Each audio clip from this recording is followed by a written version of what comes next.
Donor treatments क्या होते हैं और ये कब एडवाइस किया जाता है?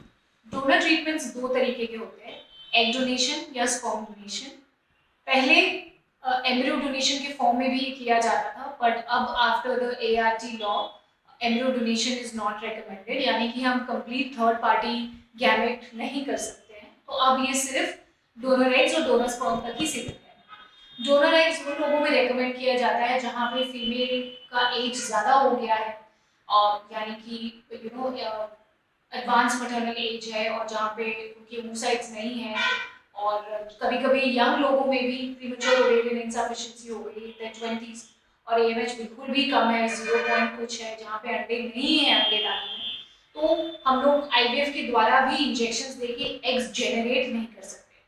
कोई भी मेडिसिन एएमएच को या अंडे की नंबर को ओवरी में बढ़ा नहीं सकती है। जितने भी मेडिकेशंस होते हैं वो जो एग ऑलरेडी एग्जिस्टिंग है उनको साइज में बड़ा करने के लिए होती है। तो जहाँ पे अंडे डालने में अंडे नहीं है, या कम्प्लीटली खत्म हो चुके हैं, या बहुत कम है, वहाँ पे डोनर oocyte ऑप्शन सजेस्ट किया जाता है। कभी कभी फीमेल में अगर कोई कैरोटाइपिक अबनॉर्मैलिटी है जिसकी वजह से बार बार मिसकैरेजेस हो रहे हैं और कैरोटाइपिक में पता चला है कि ये प्रॉब्लम है, वहाँ पे डोनर oocyte ऑप्शन एक्सप्लोर किया जाता है। कभी कभी जो oocyte क्वालिटी बहुत पुअर है, अच्छे हैं एक्स नंबर पे, पर oocyte की क्वालिटी बहुत पुअर है जिसकी वजह से ब्लास्टोसिस्ट नहीं बन रहा है, वहाँ पे भी हम लोगों को डोनर आईवीएफ कंसिडर करना चाहिए। डोनर स्पर्म्स हम लोग यूजुअली एजोस्पर्मिया केसेस में रेकमेंड करते हैं, जहाँ पे टीजा या ट्राई टीजा करने पर भी हम लोगों को स्पर्म्स नहीं मिले, यानी कि टेस्टिकुलर लेवल पर ही स्पर्म्स नहीं बन रहे, यहाँ पे डोनर ऑप्शन यूज करना पड़ता है। और जैसे फीमेल्स में होता है, अगर यहाँ पे मेल कैरियोटाइपिंग में कपल आए हैं हमारे पास और जिनको बार बार मिसकैरेजेस हो रहे हैं, और हमने जब हस्बैंड और वाइफ दोनों का कैरियोटाइपिंग किया, वाइफ का केटी नॉर्मल है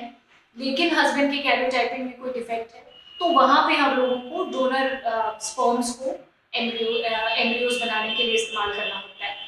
और कभी कभी कोई जेनेटिक अबनॉर्मैलिटी अदरवाइज अगर हस्बैंड में है जो करेक्टेबल नहीं है, या जो एम्ब्रियोज में मैनिफेस्ट करती हैं बार बार प्री जेनेटिक टेस्टिंग में भी,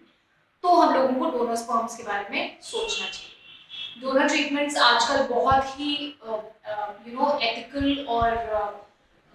कंफर्टेबल और इजी हो गए हैं। After the ART bill the paper work is very simple.